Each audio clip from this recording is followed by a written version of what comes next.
Hello, welcome everybody to our bi-weekly live chat on the Geocaching Vlogger YouTube channel. Thank you so much for joining us. We have several people already in the chat joining us live. I can see their names right now. Bryson Woods is here and he has commented many times. So hello, Bryson. Hello, Penguins for Life is here. We have the Happy Hodag, a regular live viewer. Hello, everybody. Man, we are so excited. I am so excited with my friend, with Yoda Best. Yoda is the best. Look at, pause it. Discoverable. All right. We are so excited to welcome our special guest, West Virginia Tim. Man, I have not seen in person for quite some time. I'm really excited to talk to him. I'm really excited to go down geocaching memory lane. Who do we have with us? We have Sue is here. Enrique is here. Kunin Buds. Wouter. It's 2 o'clock in the morning in the Netherlands. Wouter is in his bed. He's watching this. It's 2 a.m. He already said good morning to us. So good morning, everybody. Michael Standfast is here. Thank you.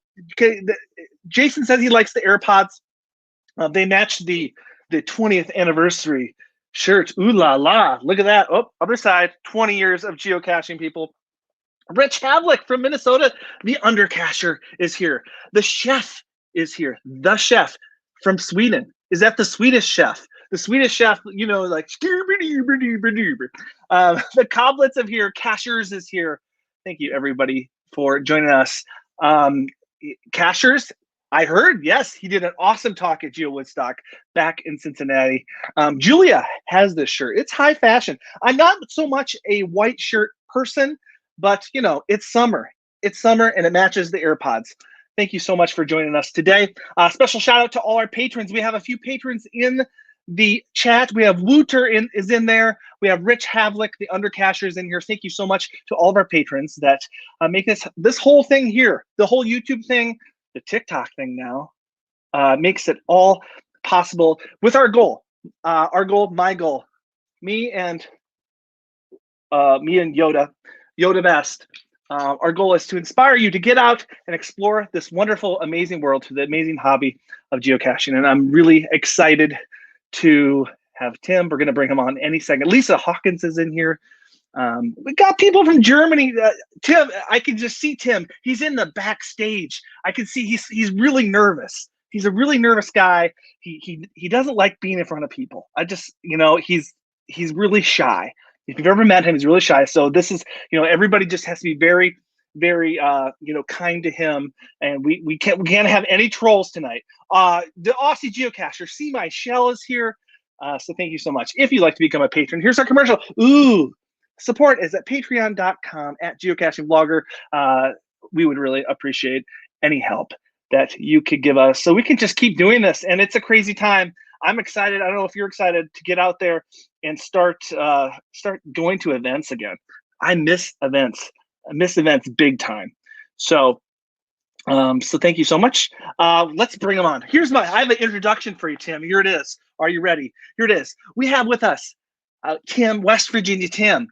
He is known for his amazing gadget caches and, let's say, smart caches as well. We'll talk to him about that, I'm sure.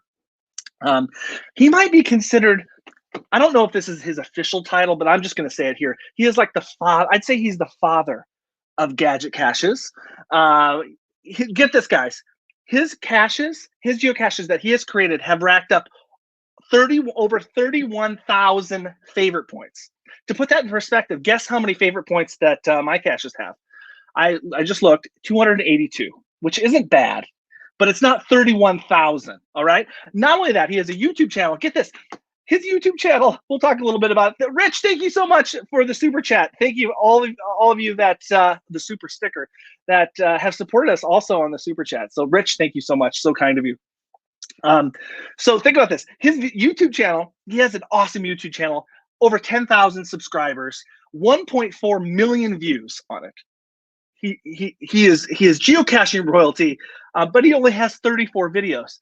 That's pretty amazing. I have like almost 900 videos. Okay, 34 videos with 1.4 million views, and that's just the statistics, guys. Get this. He is a genuine, amazing, one of the kindest people that I have ever met. He is a solid human being. So above, on top, the cherry on top of all that, he's a solid human being. Ladies and gentlemen, please welcome my guest, West Virginia Tim. Oh, I mean, what do you say after that? Oh my gosh, that's embarrassing. That's embarrassing. Wasn't that a fantastic introduction? Well, it's better just to say, "Here's Tim." Here's Tim. No, an old guy. Been to his house, so yeah, I'll never forget. I'll never forget the day you came to my house. I know. Let's talk about that. I remember. Well, we expected it. I mean, we had set up, and we knew you were going to be here. So it's like you were supposed to show up at 9:00, and so at 9:00 there's a car up at the mailbox, and my wife and I were looking out the window. We go, there he is. He's up at the mailbox, and then you get out, and you're holding your camera, and I go, it looks like he's talking. And so we didn't know. Yeah, we didn't know what to expect. We're thinking, what's he doing up at the mailbox? And then you pull up to the house, and we get all ready. We're from West Virginia. We're expecting great, company from Minnesota. Oh, yes. So we go to the front door, and then the side door. Somebody knocks on the side door, and we go, what's he doing at the side door? You really threw us off. And so we're old people. So I open the door to say, hey, welcome to West Virginia. And you go, hi, I'm Joshua, the people girl. And we're all like taken back. Like he's going to have to calm down. We're old. I mean, we could have a heart attack here. That would be horrible. So yeah, that was a memorable entrance that you made. Camera in hand. Yep. Oh yeah, I met you, and you can see it on my YouTube channel. Actually, after this is all over, I'll put it in the link in the description below, or I'll put it up there in the corner. But yeah, the moment I met you, the camera was rolling, and I didn't want to miss it. And you gave me a great tour of your workshop, and that was great. Now, is West Virginia considered the South? Was that Southern hospitality? I think we are. So I think I consider us South. As soon as you cross the line in Maryland, which is only 4 or 5 miles away, where Geo Woodstock was, you're in the North. So yeah, this is Southern hospitality. So yeah, it was a pleasure having you. It was a real privilege to have you here because, you said all those nice things about me, but you have done so much for the geocaching community, and even sharing your finds. I'm about giving people ideas. I mean, that's what I want to do is share ideas. Well, you share ideas every week. So, because you're showing, ideas and spoilers and people go, wow, that's a great idea for a cache. I'll have to remember that. So I appreciate you because we're all about the same thing. Yes, totally. We are on the same page. As the ability this amazing hobby has to improve people's lives is just astounding. So it's really cool. Yeah. So Tim, it's been a while. I was trying to think about the last time I saw you in person. I think it was Cincinnati, and that was a crazy day. Oh, that's right. That was. I remember how hot it was, and somebody said you gave a great talk, which I remember that. You gave a great talk that day. I think, do you measure a great talk by how many people go to sleep? I think I only had like 4 or 5. Marsha was counting. Her job was not to count the people. I said, you count how many people fall asleep, because if I can keep it under 10, I've done good. So, she said I was under 10 that fell asleep in my talk. Yeah, that was solid. That was a good crowd. That, and that's pretty good because I speak for a living to teenagers, which might be the hardest audience, and they don't fall asleep; they just talk while you're talking. So, well, that's the reason. That's the reason you're so energetic, because you got to remember when you're talking to us older people, you could calm it down a little bit. I mean, we can still hear you. Well, yeah, and I know that it's a lot easier to talk in front of adults. I know this because I've done many sermons in my day, and adults are a lot easier to entertain than teenagers. That's for sure. Yeah. So last time I saw Cincinnati, then before that, I think I saw you in Denver. If you remember that, we were in the Rocky Mountains. That was fantastic. And then the time I knocked on your door, which was a ton of fun. And I need to get Geo Woodstock 13. Was it 13? It was called 14er. Oh, well, we forgot. No, yes, I forgot. Yes, I was in your neighborhood for your Geo Woodstock. I'm going to call it your. Yeah, that's why you were here. Because you came to Geo Woodstock in Maryland, and we're just right across the border in West Virginia here, so you kind of came down to visit. Yeah, I had interesting day. I think that one day, I knew. Now, see, I was on the Geo Woodstock, team, and so I was in charge of public relations. So it was. I stayed swamped busy. Right. And so, when you're in charge of public relations, you stay busy the 3 months before. The day it starts, you kind of have a few interviews, but after that, kind of slows down a little bit. Right. But I got home that night, and I made a terrible mistake of turning on my iPhone. And I'd been gone all day. And I looked down. I'll never forget.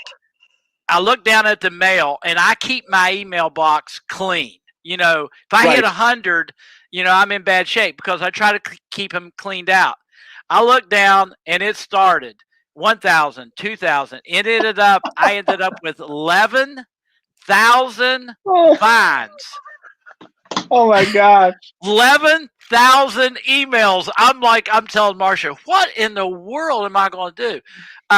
But it took me, I almost didn't sleep for 2 or 3 days because I always make the commitment that if somebody bothers to write me a nice log, and people write cache owners that care about their caches, they normally write nice logs.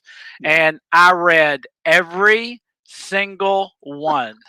And I think I ended up with probably a total of 20,000 fines over that weekend. People had found my cache 20,000 times, but I read every single one. I didn't erase a one without reading every word. So fun times.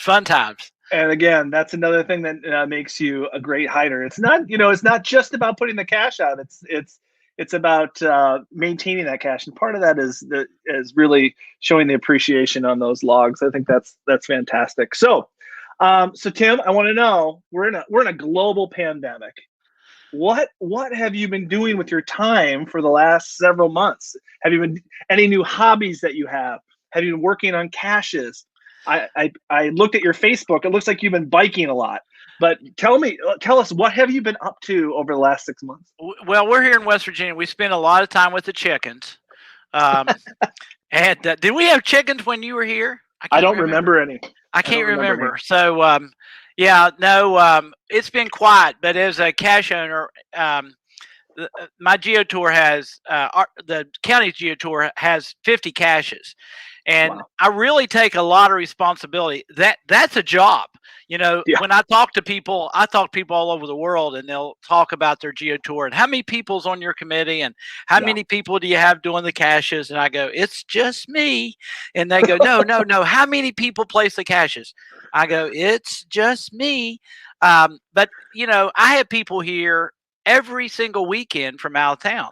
Well, just think if you came from Minnesota to get your Geotour souvenir, and I had a cache down. So today I probably spent, 3 hours doing cache maintenance. Wow. One of them I had in fact, I posted a log on one of my cache maintenance. I said, how many cache owners carry a chainsaw into the woods to clear a path for geocache finders? And that was me, because I went to a cache and a tree had fell where I had this perfect little hide in these rocks. It was an ammo can. It was a Gadget Cache, but the Gadget Cache was in the ammo can, and a tree had fell. So I go home, I grab the chainsaw, I go back, I clear it off. Because it's just what I do.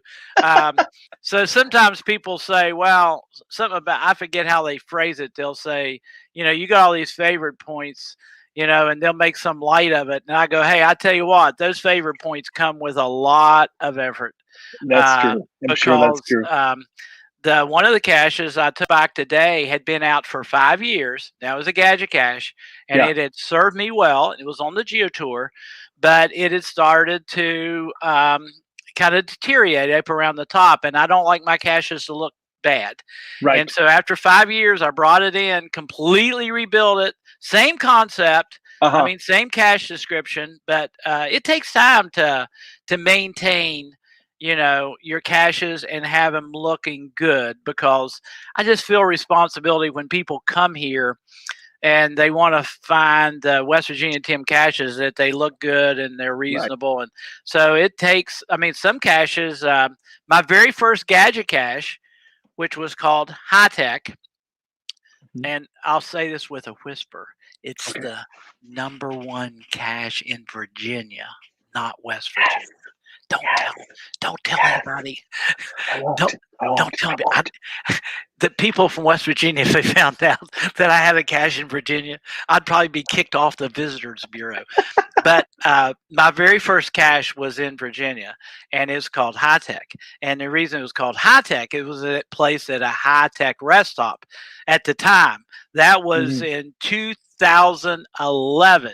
I think 2000. Let me look. I even looked it up. 2011 was my first Gadget Cache. Well, that cache is probably on like its 6th generation. Same concept. Funny.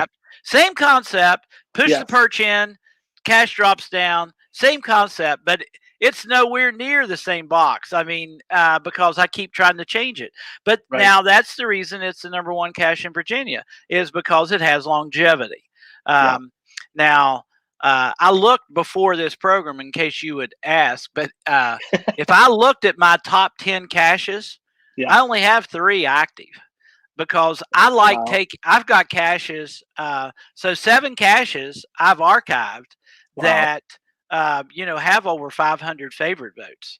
But I like to keep it fresh, because when you're driving up, I mean, that's another thing I don't want to talk about is it's not really beautiful here. I mean, I live in West Virginia, and you've been here. It's nothing spectacular. It's kind of average. It's kind of average. But we have geocaches, right? Yeah. And so people drive up the north-south quarter up 81. I mean, you know, sometimes somebody will call me that don't know anything about West Virginia, and they'll say, you know, well, we've been to Chicago and LA. I don't think we've been to Martinsburg. I go, well, like, Martinsburg doesn't have as many people as in one city block of LA. I mean, I think our whole county has 20,000 people. When we have a geocaching event, if we have 5 people show up, it's like pretty big event. So I'm not from a big area. But people drive up 81 north-south. And so I kind of think it's good to refresh these caches.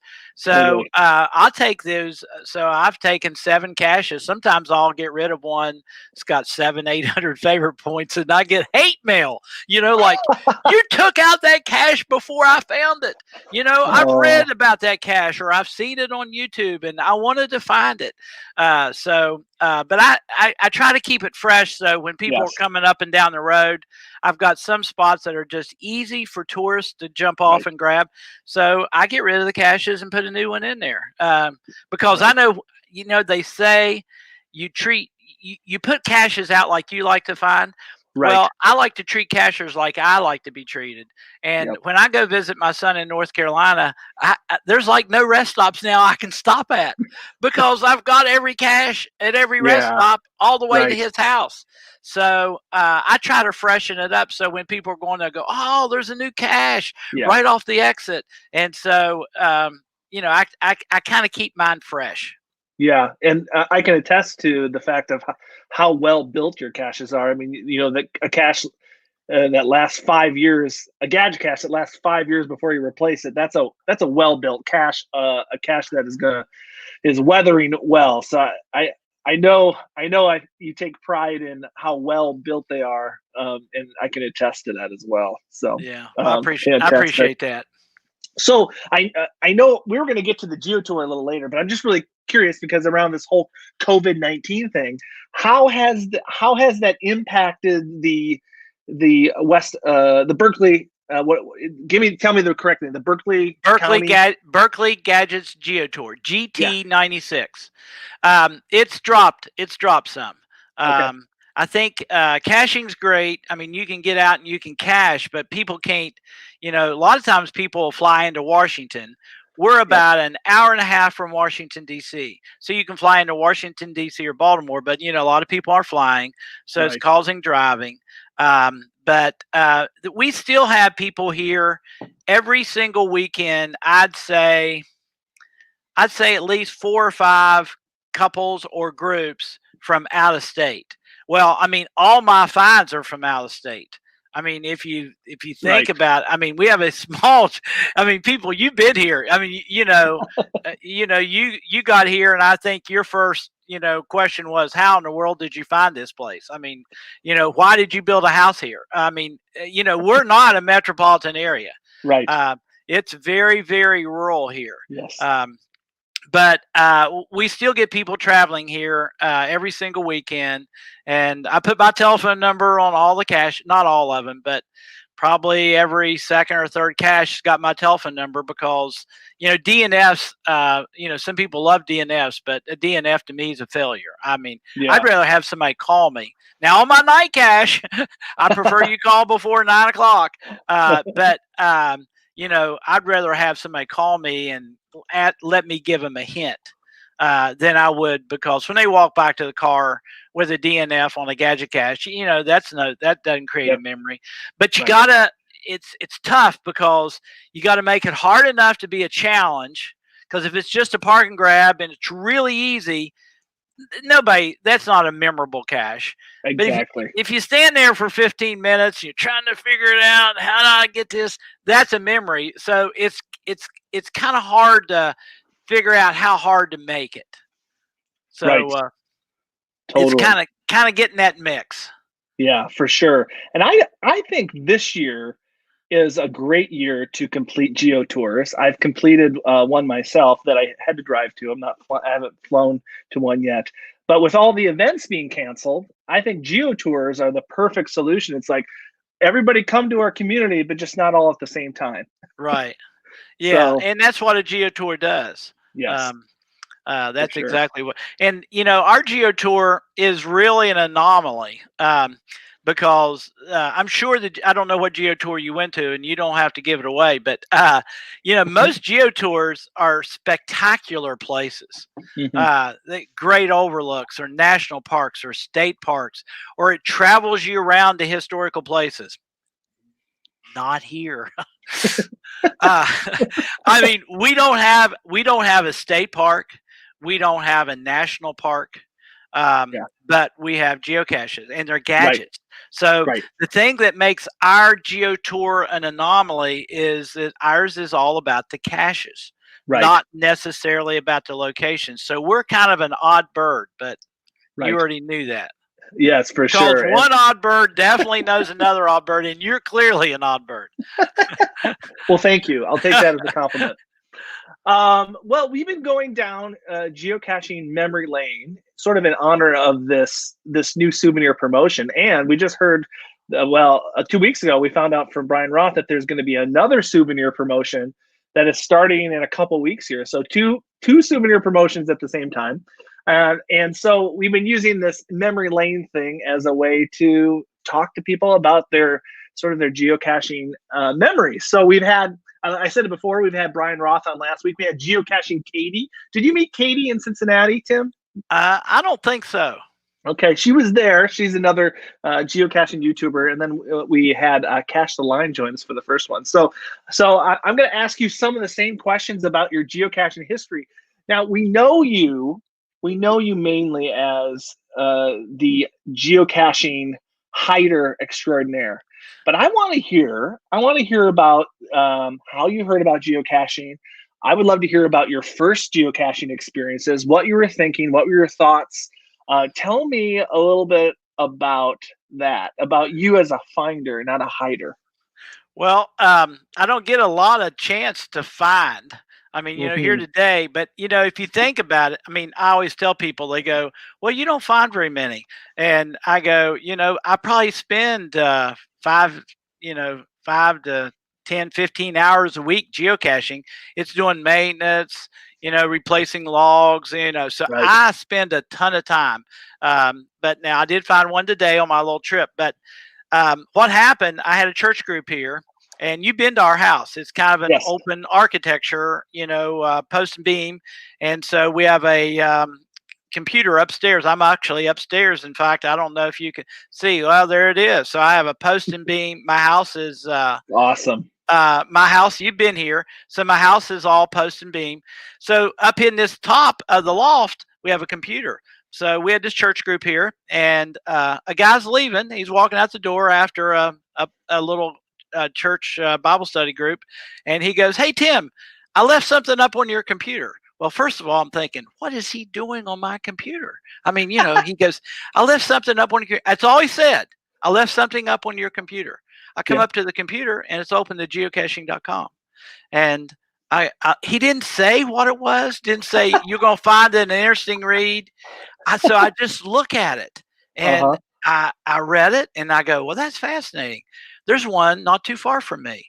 And so I read a little bit about what you did. That was on like December 18th. And so I go, I think I want to do this. I'm a weird guy. So I turned around and ordered a GPS. Awesome. It got here on Christmas Eve in 2008. And so when I'm heading to my daughter's in Virginia on 2008, we pull over, and my wife, which you got to meet, Marcia, almost killed me because we get out, and it was a big can in an ammo tree, but who looks for a can in an ammo tree? And she kept saying, "What are we looking for?" And I go, I don't know. I just read about it. And, she goes, "Is this supposed to be fun?" And I go, "Yeah, it's supposed to be a lot of fun." And we looked around, and he painted it black. And it was just hanging in a pine tree, and that was my first find. So, you friend introduced me. Okay, so you found your first cache on your own, and you bought. It was after you bought the unit that you found your first cache. Yes, which is the same thing with me too, because nowadays you just install an app. But yeah, I had to wait for it to show up, and I found my first cache on my own with a handheld GPS, and nobody showed me how to cache. I just sort of had to figure it out. So see, I told you we're a lot alike, except I'm a lot more normal. Like if this is the normal line, this is me, and you're like way over here. I'll take that. Yeah. The Happy Hodag said odd bird is an understatement for Josh. And I'll accept that. I'll accept that. Friends, thank you so much for joining us in the chat. We got a good crowd in here. I think at the very end here, towards the end of the hour, we'll take some Q&A. Tim said he'll answer any question you ask. So yeah, who knows what people will come up with. So when you opened up the cache, do you remember what was in it? Do you remember if there was any swag in it? Yeah, it's just a little bit of swag. It was real dirty, and there was a log, and I mean, kind of junk, but that was the start. And then, but I'll never forget that cache. I mean, we drive by that when we go to my daughter's, who lives in Richmond, and we drive by that location. And I looked at it today because you said it was going to be memory lane, and it's now archived. Oh, but that location, I remember that, and I remember that first look. Nobody had ever taken me. I didn't watch any of the videos. You weren't making videos yet. No, I wasn't. So there wasn't anything to see. I just knew I was looking for something with a piece of paper in it. So that was my start. Have you thought about hiding a cache at that location? Oh, no, I haven't. No, this is down in Virginia, but I don't want to see. Now I'm all about tourism. I don't want to bring people to Virginia. Oh, that makes, we won't tell anybody that. That's right.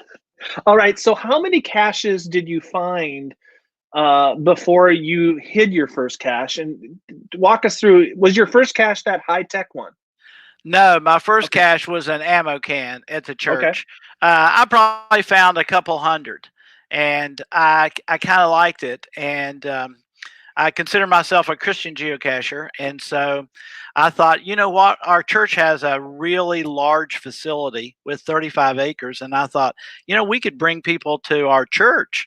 So I just hit an ammo can. My first hide was an ammo can. About 4 months later, I probably had several hundred finds.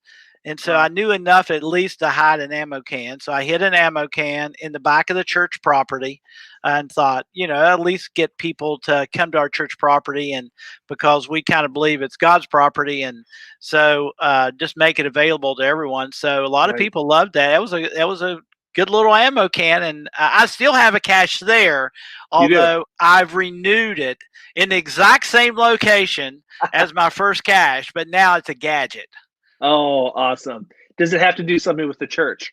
No, it doesn't. Okay. My first cache was, our church motto is "Come as you are."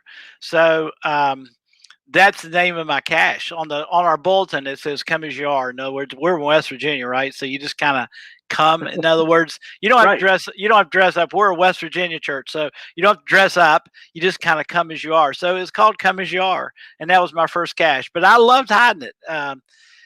It was a couple years later. It's about 2 years later, after I'd found over 1,000 caches, I kind of hit a slump, and I thought I found enough ammo cans and lifted enough LPC skirts and reached in enough guardrails that I was kind of getting bored with it.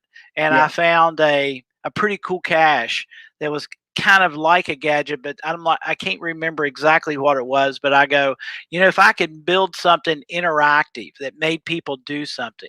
Right. So I came up with the idea of high tech, and it was a very simple. It has a perch, and you push in the perch, and it moves a piece of wood that goes up and drops a micro out the bottom.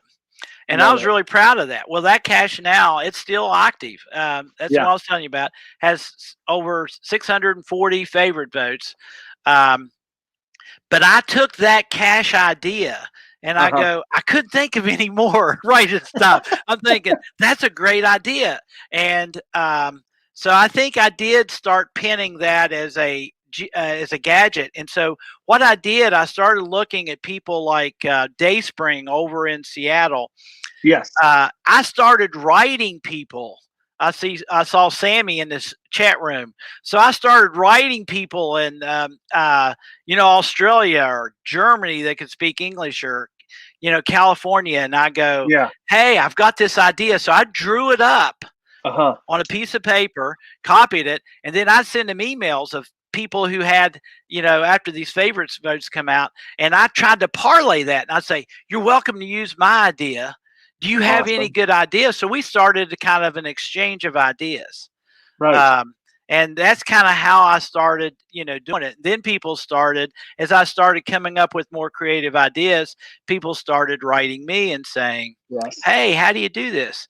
And I built one at the firehouse. I don't know if you went to the firehouse and you used a balloon and you put a balloon and, you put a balloon in and it opens the door. So people started writing me. And then I was doing all this. I'm an old man, so I'm, not the most technology efficient. So I'm typing all these emails every night. I'm answering emails, and then somebody sent me an email and said, "Hey, do you have an iPhone? Do you have a phone with a video?" And I go, "Yeah." And they go, "Could you film it and just send it to me?" And then I said, "How do I do that?" And they said, "Post it on YouTube." And so I posted one privately on YouTube to send him, and he goes, "You need to film this and post it on YouTube." So I started that, and that started my YouTube channel.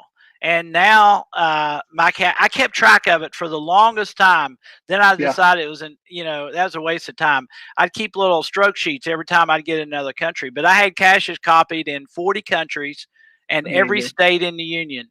And so that's really kind of what I'm about now. Now I try, and I've put out 2 more this year, and I'm going to put out a couple more.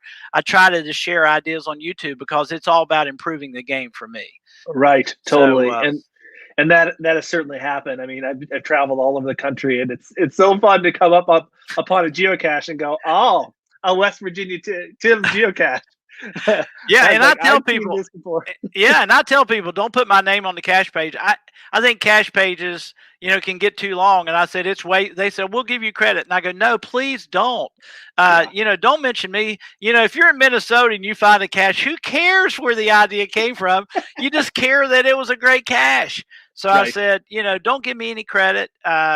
Just take the idea and run with it. Yeah, and that's what I've loved about. First of all, I just love how generous that is, as far as your intellectual property. But I've heard you say on other podcasts, you've said, "Take my idea and add to it," or take my idea and put your spin on it. Is there a one of your ideas that you've seen spun in a way that you didn't expect, or it was even kind of they took your idea to the next level? Can you think of any? Oh yeah, I can think of. I have one that's a marble. You put a marble in one side and it has a big plastic tube and comes out the other. And you kind of, and you push the marble and then it comes out this side and you grab this marble and put it over here. And it's the only way you can move the cache along.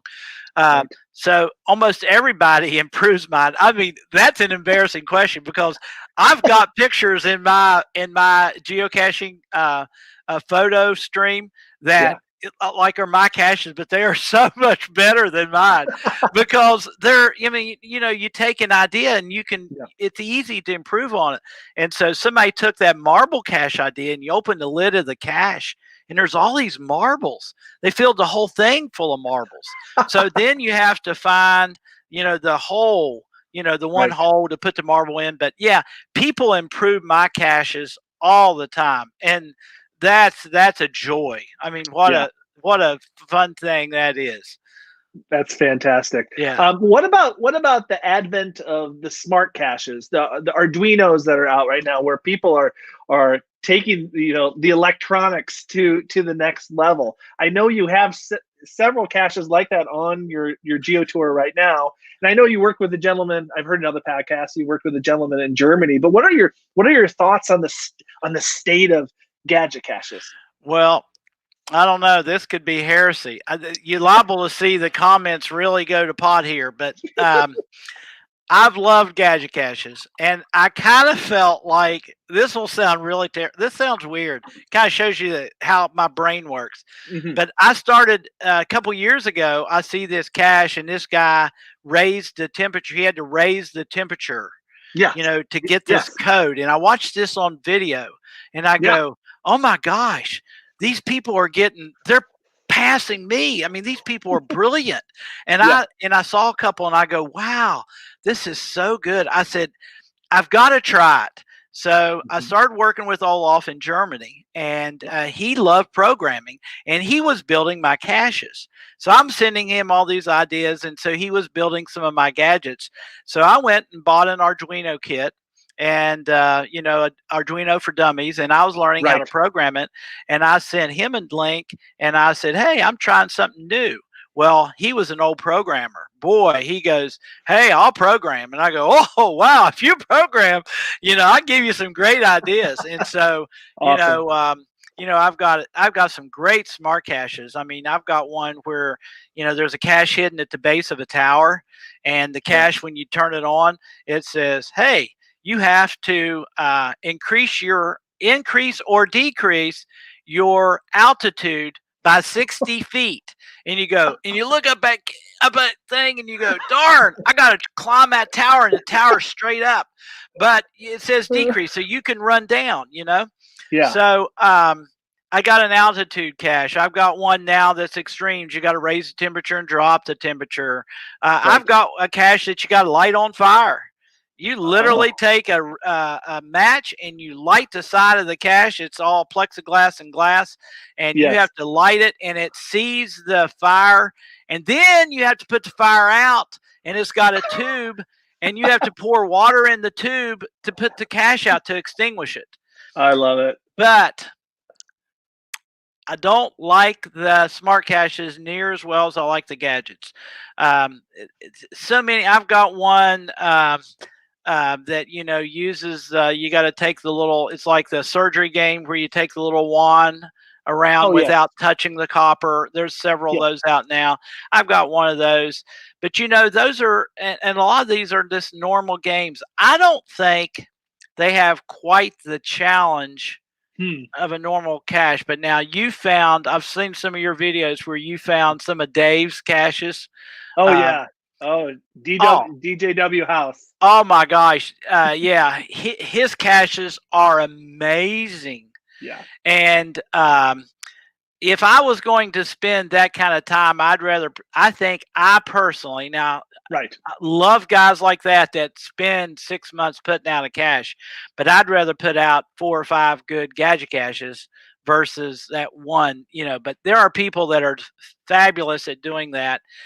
I kind of lean, and I did it, and I did a whole trail. I've got like 15 smart caches, and it's called Smart Caches of Berkeley County. And I needed to do it so they could say West Virginia Tim's not stupid. West Virginia Tim's an old guy, but he's keeping up with the times. The old guy has earned his kudos. So I learned it, and I did it. Dave's on here. Dave's here. Those guys are brilliant, but I personally just prefer the gadgets. I'm just a gadget guy, and I don't know. That's kind of my leaning. I can do that, but my friend Olaf's coming up with some great ideas, but a lot of them are like games. And to be honest with you, our caches are really going to have to. The quality of the video is not going to be like on your iPhone. And so if you want to play it, my view, if you want to play a game, play it on your iPhone. You'll enjoy it more. I try to make mine so they're not, I have a lot of my caches that are so simple, but people just sit at them for a half hour and they're just racking their brain. How do I get in this? I've got a new cache that I haven't videoed. It's going to be my next video, probably hopefully in the next 2 or 3 weeks. Awesome. And it's a birdhouse. I split the back of the pole, and it's got a battery holder. So now I've done smart caches. So people go, oh, West Virginia Tim's got smart cache. So you got to bring batteries. So they stick batteries, and all these lights light up around this cache.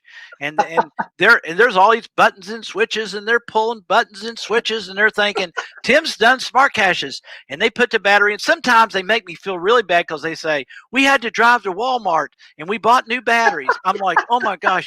Because I tell them that I don't tell them they have to have a battery. I don't lie to them, but there's a battery holder. So they put the batteries in, and the lights light up, and they're switching, and I got buttons. There's a rock at the bottom of the 4x4 post, a rock that's this big, about the size of your mouse. You pull the rock out, and the cache falls down like this. And if you're not bending over to pick up the rock, it'll knock the snot out of you. But I've designed it so that you have to be bending down to pull the rock. So, I like caches. I like gadgets. And I might someday, with Dave's help, build another smart cache. But I don't have the, you got to be honest. Those people that build those caches, it's a certain, ability that you have that normal guys like me, I'm a great woodworker, and you've seen my caches. My caches are durable. They're pretty. They're well painted. They're multicolored. My caches aren't simple. They're all 2 tones and 3 tones. But programming that stuff, you got to be near genius. Well, fun story for me. I had a gadget, a smart cache built for me to put into a Doctor Who TARDIS, and it was Bounce who made it for me. Yeah, Chad's another one of those. Woo! Yeah, really brilliant. Smart guy, brilliant guy. Yeah. So I was like, okay, I got it. The whole thing's made. All I have to do is buy a battery and plug it in. Well, I switched the red and the black around, and I blew up the Arduino. No, you didn't. Yeah. Oh no. So I had to buy an Arduino, and then Chad had to take me step by step through to reprogram the Arduino. So and I've never shared that before on here. Everybody that's seen that cache is like, wow, look at Josh. He put out a fancy cache. Well, they don't know that I actually blew the thing up before I was able to get it out there. Yeah. So Tim, there's Go ahead. just as much creativity in hiding a cache. I mean, I don't know if I'd say just as much. Maybe the creativity, the brain power of Bounce and Dave and those guys, and it's extraordinary. But it takes a special creativity to hide a cache in plain sight. I don't do very many of those, but I love finding them. I love finding a cache that just blends in. Right. And it's hidden in plain sight. That's one of my favorite caches. Now I don't do them because people are expecting a gadget cache from me. But Right. I mean, there's creativity in all these different things we do. Yeah, for sure. And I just love the fact, and that this, people that are watching this, we have an exclusive. I love that you use a smart cache concept as a red herring, as a decoy. Yeah, that's fantastic. Yeah, I can't wait to. Are you going to make a video of that one? You said. Yeah, that's probably going to be out next month. I'm going to do it. And it's because I've shown one where I split the 4x4, and then I glue it and screw it back together. You can't tell the 4x4 has got a split in it, but it's got a. All it does is grab a door latch. It's a simple door latch. The gate latch, but the wire goes down through the pole.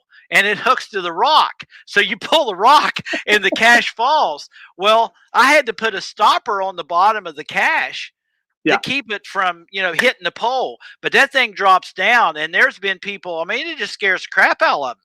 I mean, you're sitting there at a cache, and all of a sudden the cache comes falling down on you.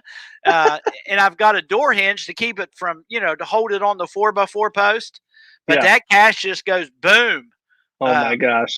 But talking about decoys, I've been wanting to do this for years. I've thought of this and thought of this. Okay. So I took this. So everybody comes to West Virginia. They're looking for birdhouses, right?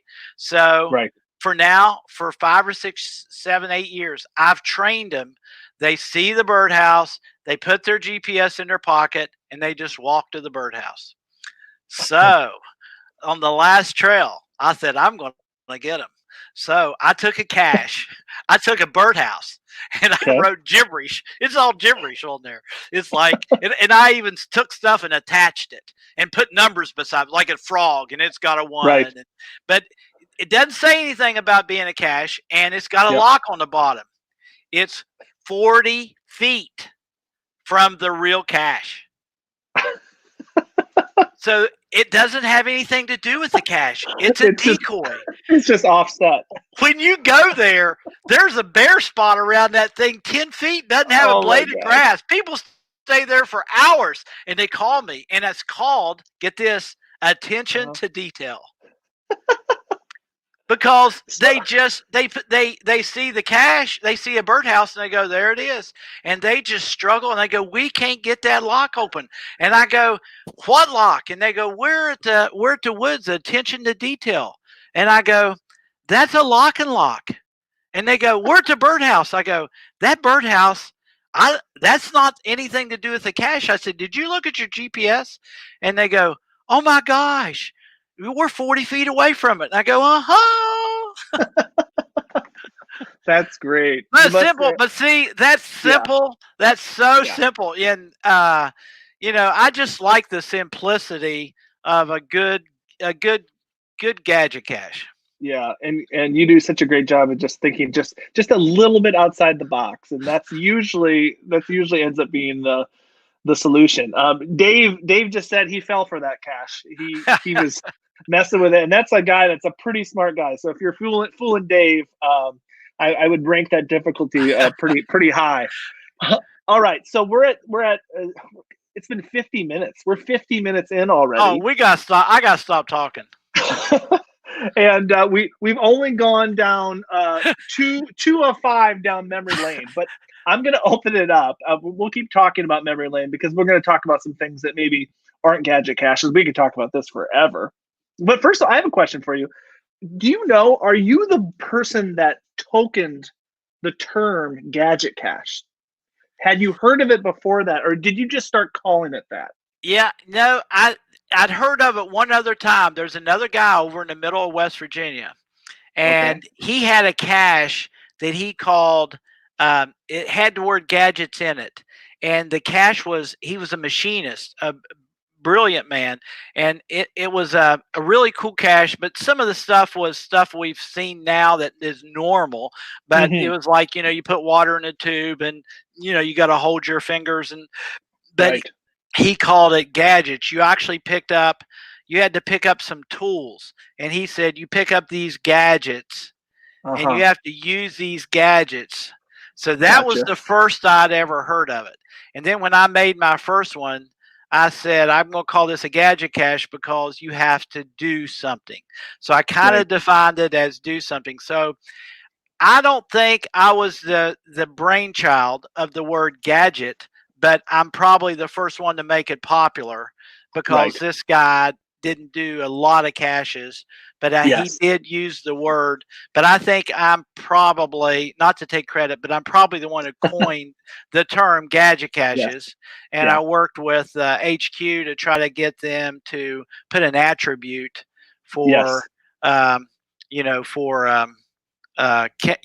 a gadget cache. Right. Yeah. So, so maybe I get credit for that. I don't know. That and the dime will, well, I was going to say, buy me a cup of coffee. It tells you how old I am.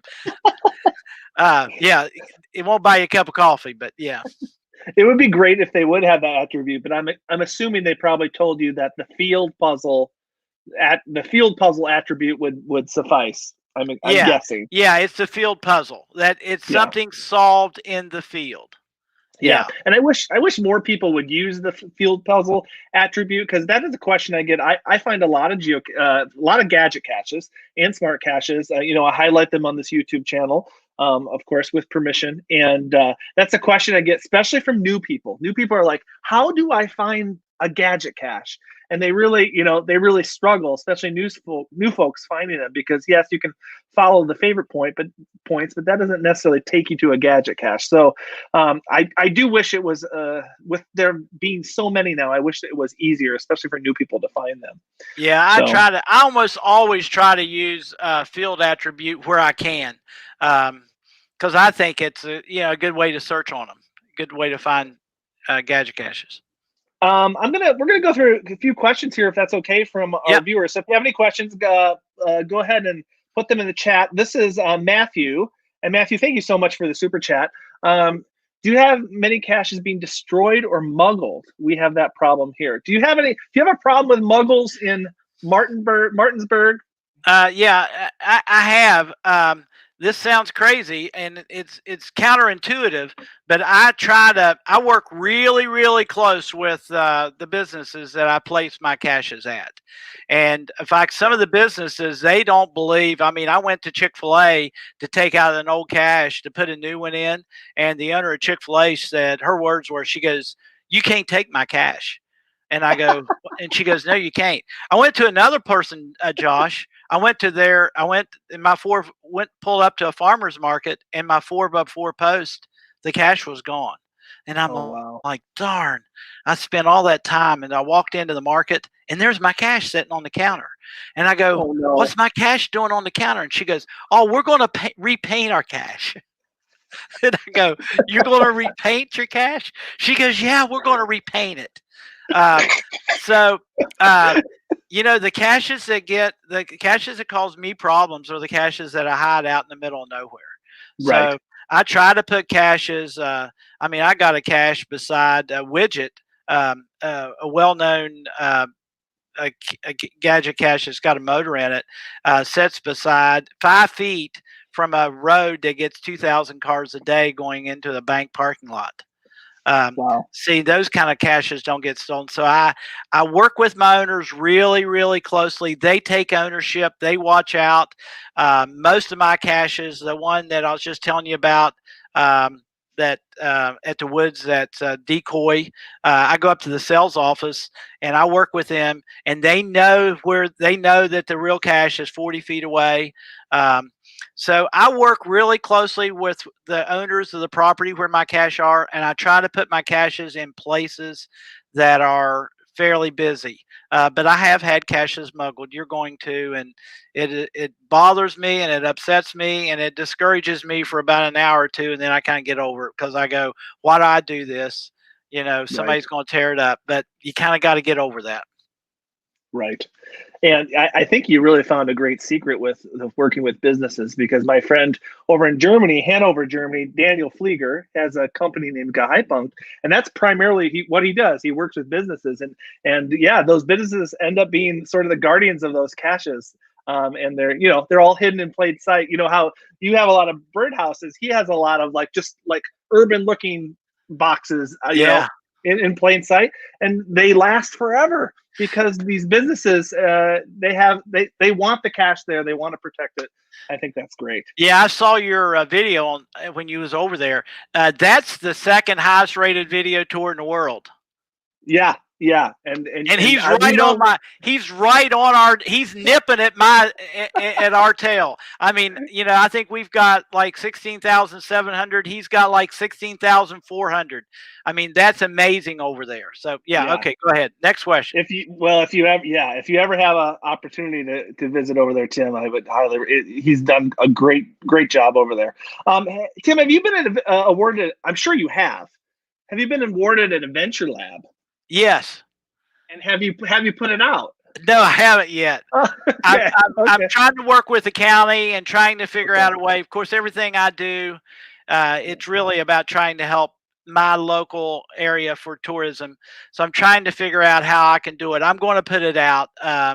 We still got a little bit of time thanks to COVID, but I'm going to put an adventure out, and it's going to be a tour around Martinsburg and try to take you some of the Civil War, maybe historical sites. And I would also love to, and maybe you've thought about this, but to have a really epic, amazing bonus cache at the end of it, because if anybody can create a great bonus cache, it would be you. Yeah. That would be. Thanks for that. Cool. Let's see. What caching with Cody says, what cache is taking the longest to make, and how long did it take? Oh, I've got one probably that uses fiber optic cables. Mm-hmm.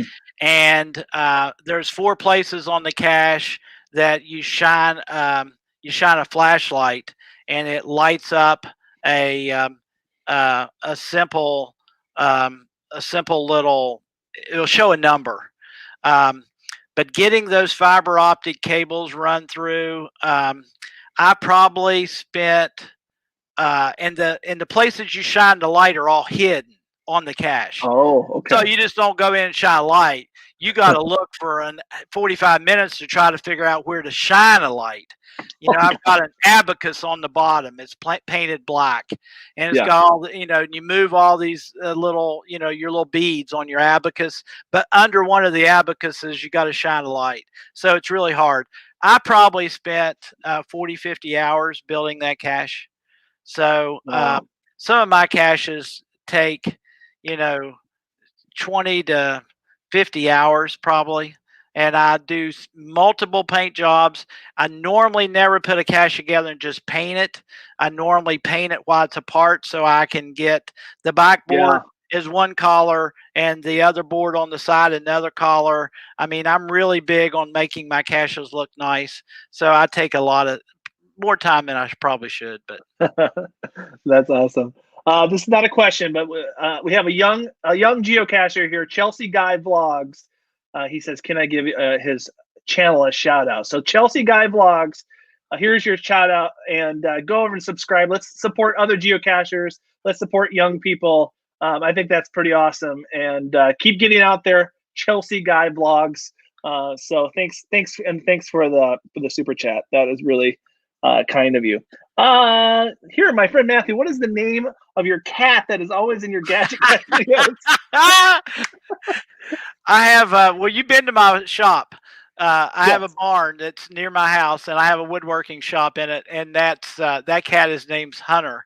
And she's a barn cat. Josh has been here, so he knows. I live in rural West Virginia, so without a cat, I would have all kinds of mice in my barn. So I have a cat. So when I show up out there to build my caches, boy, the cat comes running because, oh, Tim's out here. So I get treats and I get petted. He's coming to visit me because we won't let him in our house. But yeah, Hunter. He's quite a star. I love that. I love people notice things like that in our videos that we just think necessarily not necessarily anything of Yeah, it. That's a lot of awesome. times I'm sitting there talking, and you know how this goes. You kind of have what you want to say, and you go, "You need to do this," and then the cat comes walking in, her tail's up, and you're like, you move over and you try to get because you don't want to sit there and take a bunch of takes. You just want to. Right. I'm Yeah. not like you. I have a very simple. Sometimes people will write me and they say, "Can you tell me what equipment you use for your, YouTube channel?" And I go, "An iPhone." Right. It Yeah, we works. have people don't realize we have a TV studio basically in our pockets almost every single day. So Yeah. it doesn't take much. Emily Renee asked this: how long will your Geotour be active? Probably at least another year and a half. Yeah. So we've already kind of planned on doing that. So it'll be at least another year and a half. Awesome. We hope to go to Seattle next year and have a booth there and talk about it. And we want it to stay active for at least 6-8 months after next August. So probably go into what is that 20 summer of 2022. Oh, fantastic. And Tim, can you just talk a little bit more about the Geotour? We've talked about a little. It used to be a Geo Trail. It is now a Geotour. There's a coin involved. Tell us what we'd expect if we decided to take a long weekend or a few days in Martinsburg. Thanks, Josh. You can earn the Geotour coin by finding only 16 to 18 of my newest caches. So really, and it's the what is it, hexagon shaped Geotour. I was gonna grab mine, but I didn't want everybody to look at my bottom like you're showing yours. So I'd be too embarrassed to do that. No, but all you got to do is find 16 of 18 caches, and you can earn the Geotour coin, and that's pretty slick. Yeah, just like that. It looks just like that. HQ one. Yeah, and ours it's got that on that side, and on the other side, where it's got HQ, ours has got the state of West Virginia. It's a beautiful coin. Very cool. And it's the traditional HQ Geotour coin. So you only got to find 16 to 18. Now you got to find all 50 to get this souvenir on your profile page. And would you say, 16 of your caches, do you think that's a one day, a weekend? How long do you think it would take? 16 of 18 of my newest ones. Okay. And so it probably, we could ask Dave. I don't know if Dave got his coin or not. I think usually you can do it in a long weekend. I'd say 2 full days of caching because really we're only one county. Right. And so that's the beauty of this Geotour. You don't spend, you don't have to drive all over Minnesota, to get to see the whole, county. I mean, our county is only 10 miles wide, 10 miles north. So you're only, it sounds kind of crazy, but you're never more than 10 minutes from a geocache that has over 100 favorite votes. That's amazing. Yeah, you can't say that very many places. You go 10 minutes. Maybe Hanover. Yeah, you go 10 minutes in any direction. Wow. And you've passed at least one and sometimes 2 or 3 caches that have over 100 favorite votes. So it's a really good place to come for a little getaway. And it's a good, we were the last state to get COVID. So, we don't have a real bad outbreak here. So if you want to spend a weekend here, it's a good place to come. Especially with all the events that have canceled this year. Hey, Jason Johnson has a great idea. This is actually something I've thought of before, of organizing a group of people to show up and maybe renting a bunch of 12 passenger vans and spending bringing a bunch of people in a coach bus. Have you ever had any like touring groups come in? I've had groups in a van come. Okay. And usually if I know they're coming, I'll do like I did you, I'll say, hey, come on out to the house, because, I'm not that far from, well, I mean, I'm in the county, so like I'm only 15, 20 minutes away from everything. So we actually have had people come by the house and visit. We've That's had fun. people here stay here from Germany and the Netherlands, and Wow. I'm waiting for Sammy to come up from Australia. He came up and stayed in West Virginia and did some of my caches. Awesome. But yeah, we've had a couple tour vans. I don't know. It's just a group of people getting together and say, let's go to West Right. Virginia for the long weekend. That's awesome. All right. Do you have time for one more question? Yep. One more question. Woodworking question. Do you find the caches doors that swell up with the weather? Is there any way around it? I found something new. It's a little bit expensive, but it's called West System, WEST System. And if I get caches, most of the time I just use a really good quality primer and a good quality outdoor paint. And I usually have at least 2 or 3 coats of paint. Very seldom do I have my doors stick. I make sure I test them and make sure they don't stick, and I give them a little bit of room because you don't really need a tight fit door. It doesn't have to be Right. perfectly tight. I mean, you can always put your latch over there, but if you're really in a very harsh environment, West System, and make sure it's exterior, it's an epoxy system, and it's the stuff they build fiberglass boats from. So you Oh can my God. take your cache, and before you put your paint on it, like the cache I just put out, I rebuilt. I just took that West System and you mixed you give it a squirt. I have a squirt bottle. I squirt one of this and one of this, and I mix it up, and I just brush it on, and it coats the birdhouse in a coat of fiberglass. Those caches, Wow. Josh, will be out when I'm dead and gone because they're made out of the stuff you make boats from. So yeah, but even with a good coat of paint, I think about 5 years is when you got to bring it in a lot of times and repaint, maybe change out a couple pieces. But a good coat of paint will get you at least 5 years if you use just regular pine, and don't ever use plywood, even treated. I use nothing but pine, and they last a long time. Yeah, and Matthew asked that what kind of wood is best. So, yeah. awesome. Now, if you want to spend more money, you can use cedar, but I just use the cheap old stuff at Lowe's or Home Depot, and just coat it well. Oh, fantastic. Well, Tim, it's been a pure joy, pleasure catching up with you. We didn't get to talk about your first trackable. We didn't get to talk about your events. I have one more question for you. That's it. And then I'll let you go. 20 years of geocaching. We're celebrating probably in Seattle. Are you going next year? If we have oh, it? absolutely. Okay. And so, what are your hopes as geocaching continues? What is your hopes for the hobby? What do you hope to see? I don't know. It's changed so much, Josh, from me downloading my GPS and taking paper out. I'm giving my age.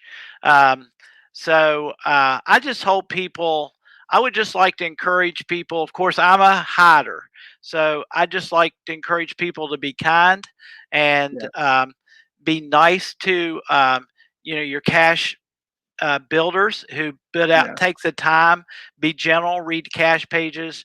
I'd like to see our hobby just continue to grow, and I think the way we do that is we scratch everybody where they itch. We try to do things. I mean, there's not, God bless Bounce and guys like that are building small caches. People that are putting lamppost caches out there are, I thank them when I find one, because if I'm driving and I get to find a cache, I mean, there's something for everyone there. Right. Whether it's hiking, gadget caches, simple caches, kids. I mean, I have kids caches.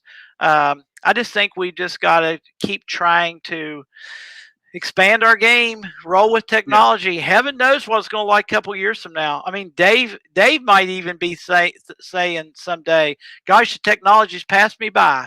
I kind of doubt that, but he'll probably be on a podcast someday saying, boy, I can't believe how things have progressed. Well, and speaking of progression, did you just see that tomorrow morning they're shooting a rocket up to Mars, and they're putting a trackable on the rover up there? Did No, you hear I that? didn't see that. Yeah, isn't that fantastic? No, that's great. So the fun thing about geocaching.com worked with them, and the numbers on the rover, and when it gets there in February, that's how long it takes. The camera will be able to show the tracking number on the rover, and we'll be able to discover it. How cool is that? No. Your Yeah. daughter will probably go up and be able to find it if they Yeah. leave it. There you go. The way There you things go. are changing, you know? Yeah, no kidding. No kidding. Oh, Tim, it's been a pleasure. Thank you so much for taking some time out of your busy life, and really appreciate it. It's always great to talk to you, and I hope we get to talk in person pretty soon after Well, this whole thing is over. I guess I owe you an apology. I talk too much, so I'm sorry. Well, maybe just talk too much, so sorry about that. No, it's always very interesting. So, all right, Tim, take care. Thank you so much. Hey, thanks, Josh. Yeah, bye-bye. Oh my gosh, you guys. West Virginia Tim, the man, the myth, the legend. Thank you so much, Tim. It was great having you on. Sorry, I don't think we got to all of your questions. And I know Bryson is in the chat room, and he's really excited. And I was not able to answer him, but Bryson has sent me a letter. So that's why he is very excited. And I'm going to read this letter. I've got some mail to go through. So we'll just take some time here to go through some mail. And if you have any questions for me, I can talk to you as well. How can you work for Geocache? Red Oven asks, how can you work for Geocache? Well, I would say move to Seattle and check their job boards. And who knows, if you have a special skill, especially the skill of programming, they're always, I think, looking for good programmers. Caching with Cody says, thanks, Josh and Tim. Yes, what a great guest, what a great guy. And I love what Tim had to say about his hopes and future hopes for geocaching is that just people continue to show kindness to one another, and geocaching has a little bit for everybody, and I love that variety.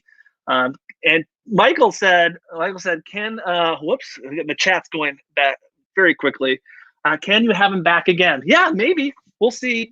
My hope is that the next time I see him, it will be in person, and I can get the camera all in his face, or who knows, maybe I will show up once again on his front porch. He's always very welcoming with that Southern hospitality. Matthew says, I was way more relaxed in this interview compared to the last one with the geocaching president. Oh, yeah. Maybe long form content isn't my thing, Matthew. What you see on my videos is the action packed 6 minutes, 6 minutes of the best of that moment with these hour to hour and a half. I can't be up here the whole time. And so I'm trying to become a better interviewer. Interviewing is not my number one skill here. Caching with Cody. What is your PL box for mail? If you look in the description of this video, you will see the address if you'd like to send something to me. And I've got a couple letters here. I got one from Bryson. I think Bryson is still here. Yeah, he's back. And again, Bryson, he's very excited to be here. So, Tiger Cache wants me to show the shirt. So this is the retro geocaching shirt, and this was the shirt. This is the design that they used. And Tim, you don't have to stick around if you don't want to, because I'm going to keep going for a while. But you can. I see you in the back room. I see you there. So, but this was the shirt that they sold as a fundraiser to get geocaching.com going. I think it's pretty cool. It has like this sort of 90s retro vibe to it. So, Bryson is back here. He's back. Good to see you, Bryson. Just don't spam the chat, and that makes people a little bit more happy. Where did I get the shirt? I got the shirt from Shop Geocaching, so the official geocaching shop. That's where I got it. I think they might be. I don't know. They might be sold out right now, but I'm not sure. So, Looking good. All right, let's open some mail. Bryson is chomping at the bit. So Bryson sent me a letter. I have not read it yet. In here, Bryson, you have to tell me. Yeah, not sponsored, right? Not sponsored. Yeah, geocaching. HQ gave me nothing to mention or even wear this shirt. I purchased this shirt. All right, Bryson, check this out, dude. I don't know what that is. What is this? Is this supposed to be, is this like the geocaching? Did you like create this? Is this like the geocaching, like sort of logo sort of thing? I'm not sure. This was in the envelope. I'm not exactly sure what it is. So Bryson, you can tell us in the chat what it is. That's right, UDAC. Oh, my favorite, speedy delivery. Speedy delivery is right. We got a big letter here from Bryson. I'm not sure if I'm going to read it all because there's a lot of paper here, but oh gosh, it is several pages here. So speedy delivery. Oh yes, you're right. Bryson created, how about this? Bryson created the geocaching logo. Very cool. Thank you so much, Bryson. It's very kind of you to send me mail. So we got some drawings here. We got the drawings of an earth cache. Boom. Nice work, Bryson. What else do we got, Bryson? We got, what does this say? This is, ooh, the logo, mystery cache. Well done. Well done. We've got, ooh, look at, it's the found it. Awesome. Awesome. And I'm going to read your letter in a second here. Oh, and we got, boom, traditional. Awesome. And Bryson, here's your letter. Bryson, I am 11 years old and I joined geocaching last year.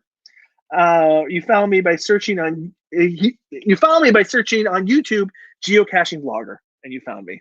You found me, Bryson. And Bryson, look at, you're on my video right now. How cool is that?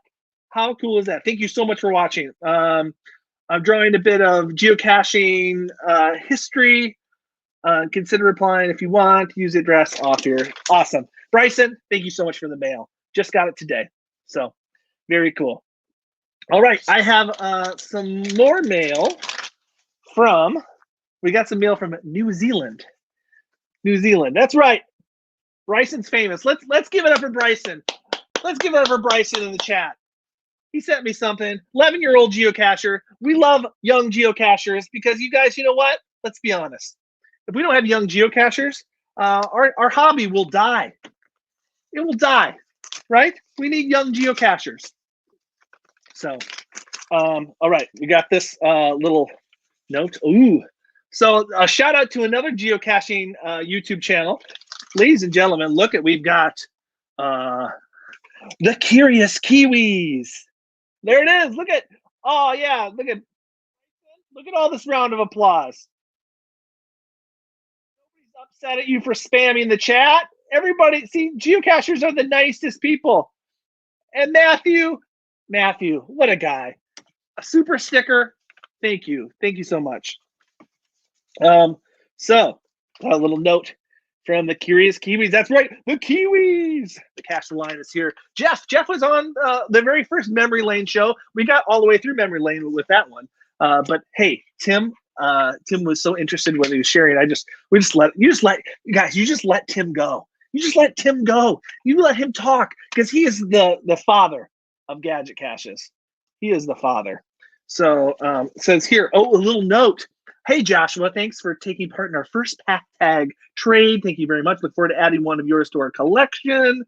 We are very much looking forward to hosting you and your lovely life when you finally make it to New Zealand. Oh my gosh. My biggest disappointment of this year is that our trip to New Zealand got canceled. So, oh, look at, we got Red Oven. Red Oven, thank you so much. $4.99 super chat. That's so kind of you. Thanks for your response. You're awesome. And Red Oven, I like that username. I just love it. And it's a picture of a red oven.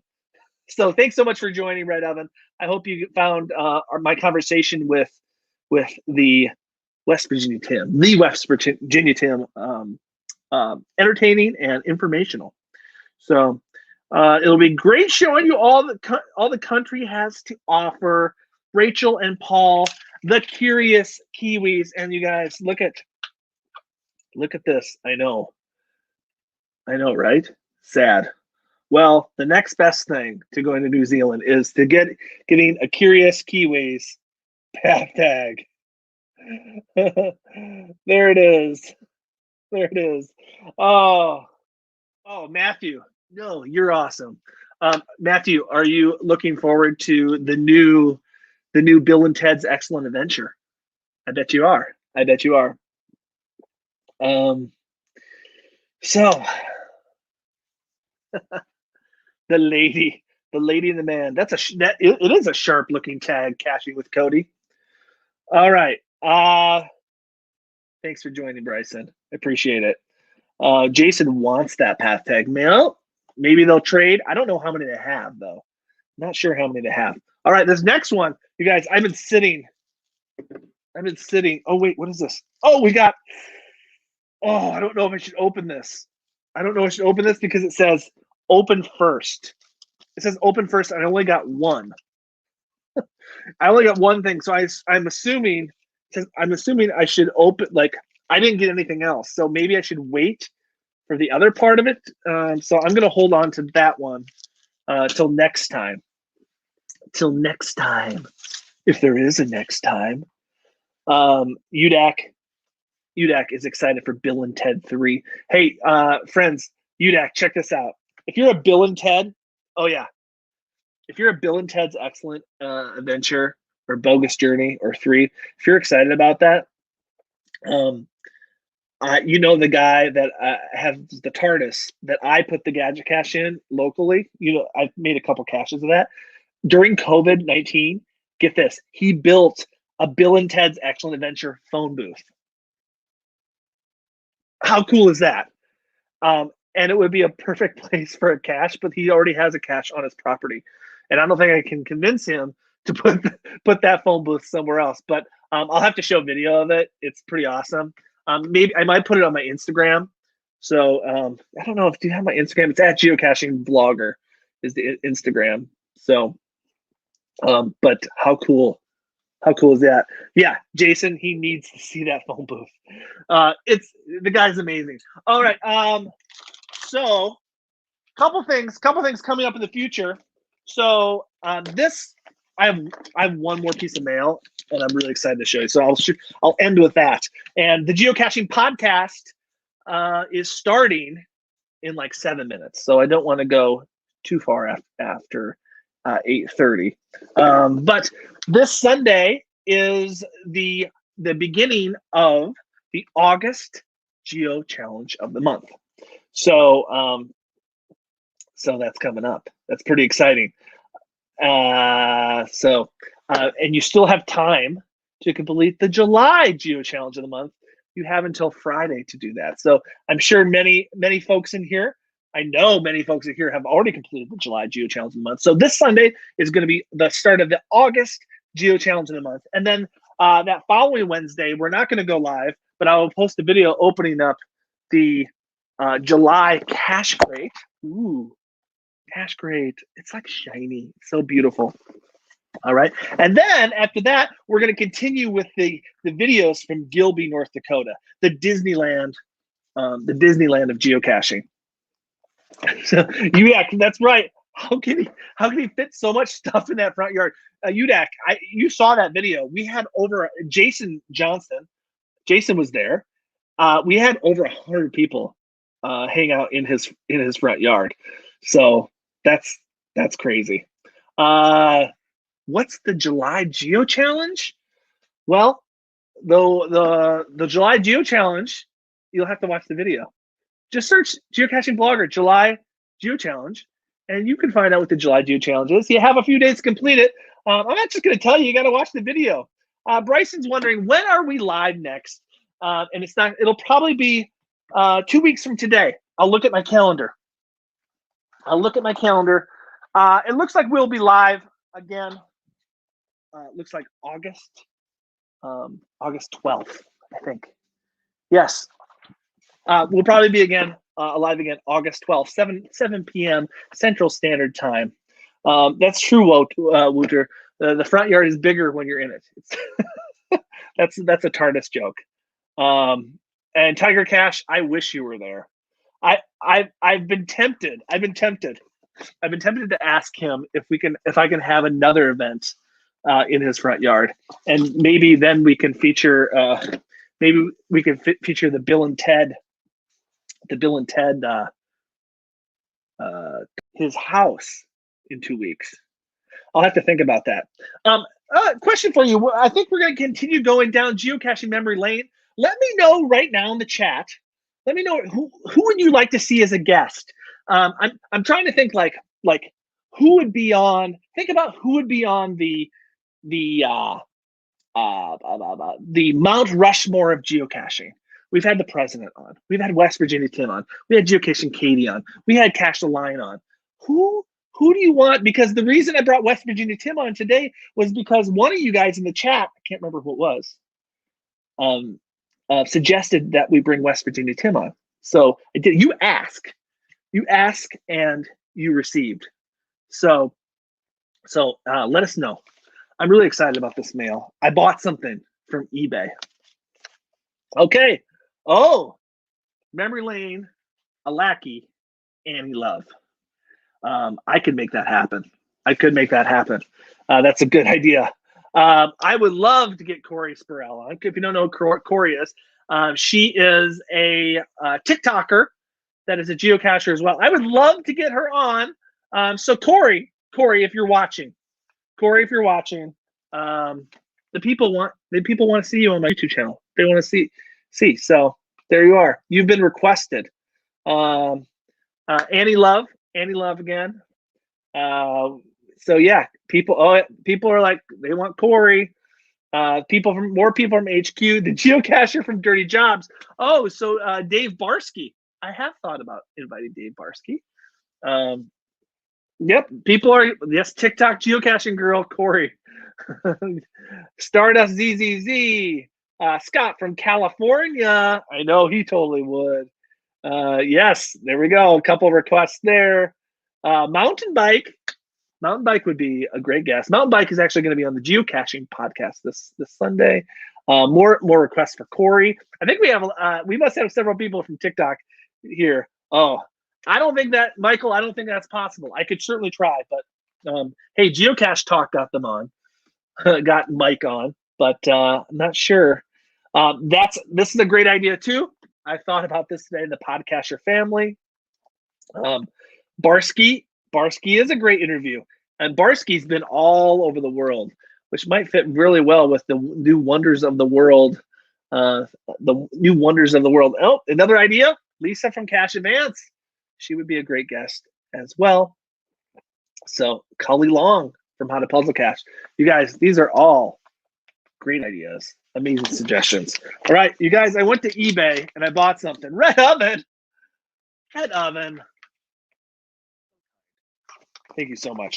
All right, last year, 2000, I think I need to do some sort of dance because Red Oven gave again. So here we go. Oh yeah, here we go. Boom, boom, chicka boom, chicka boom, chicka boom. I don't have music going, but there it is. Red Oven, thank you, and ET thanks you as well. All right. Where did I put my mail? Oh, there it is. Oh, it's 8:30. Oh, Fizzy Magic, Ranger Fox, Sea My Shell. Katie, Sea My Shell has already been on. I had Sea My Shell on. So go back to my video. Sea My Shell has already been on, and we talked about geocaching on TikTok. It was great. Thank you for the compliment on the dancing. What about the ladies of geocaching? Lisa, Sandy, and Jesse. Interesting idea. I like that. Idea. Bryson wants J-Socks. Oh, I could make that happen. J-Socks is a person that works with me that has been on many of my geocaching videos.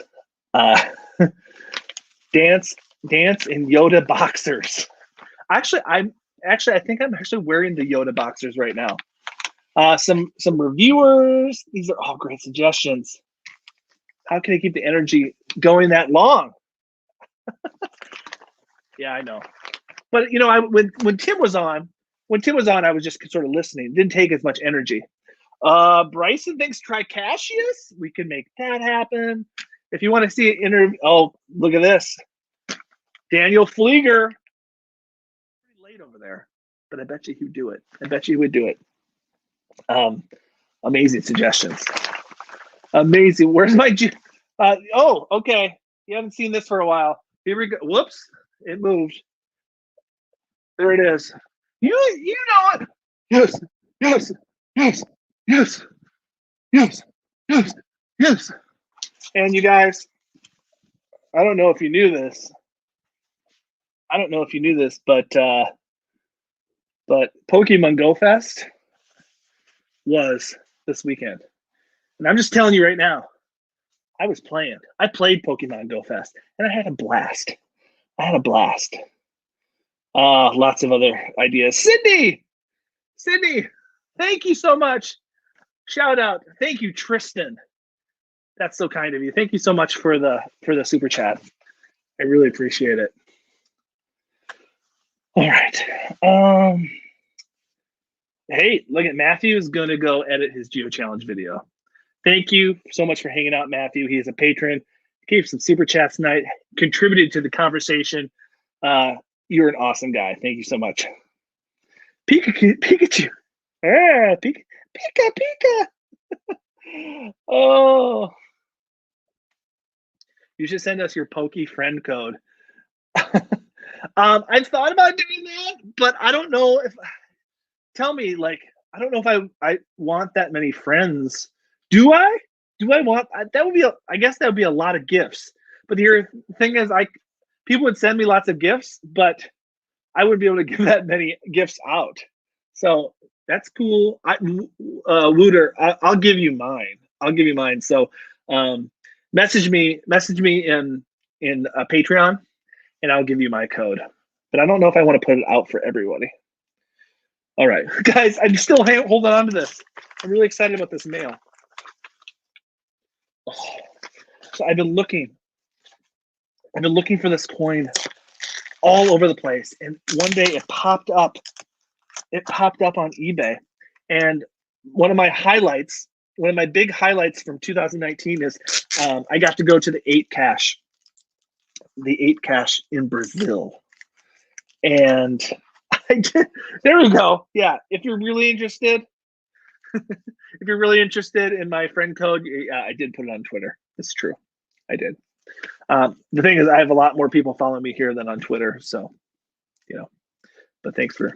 So anyway, so I've been looking. I'm just gonna open it. I'm really excited about this because I wanted a coin. That Geotour doesn't have a coin, so I wanted a coin to commemorate that, that find.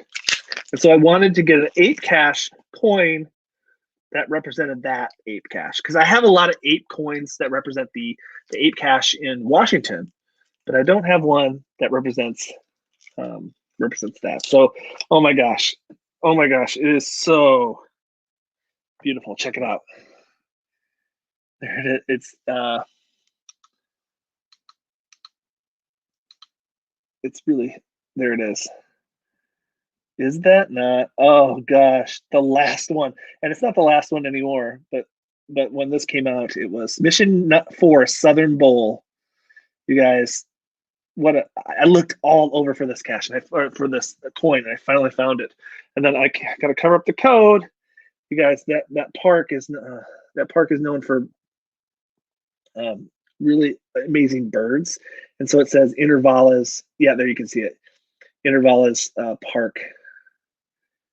The light is really making it shiny, but you guys, it's such a cool 8 coin. It's an 8 coin for the Brazil 8 cache. You guys, I looked all over for it, and it showed up on eBay, and I had to buy it.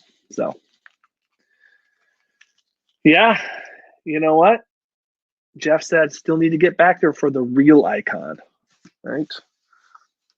Next to the ape icon, I have a 2. which is really, really cool. Everybody's like, Kaylee says it's a really cool coin. All right, we're done. We went over. I'm gonna put this coin in my coin case. Thank you so much for joining. Really hope you had fun in the chat. And yeah, so this weekend, this Sunday, Geo Challenge of the Month for August is coming out Wednesday, Cache Crate unboxing. And then the following Sunday, we will go back to Gilby. We're going back to Gilby, the Disneyland of geocaching. So you'll have to look forward to those videos. And then the Wednesday after that, which is August 12th, we'll be live again. Who knows who the guest will be? We'll go down geocaching memory lane once again. Thank you, everybody, for joining us. Thank you, everybody that gave to the super chat. Thank you for all our patrons that hung out with us today. So you guys have a great night. That was fun. I've been looking forward to this all day long. You guys are awesome. Get out there, explore the world through geocaching, because it changed my life and it can change your life too. All right, take care, everybody. Good night. Bryson, thanks, buddy. Appreciate it.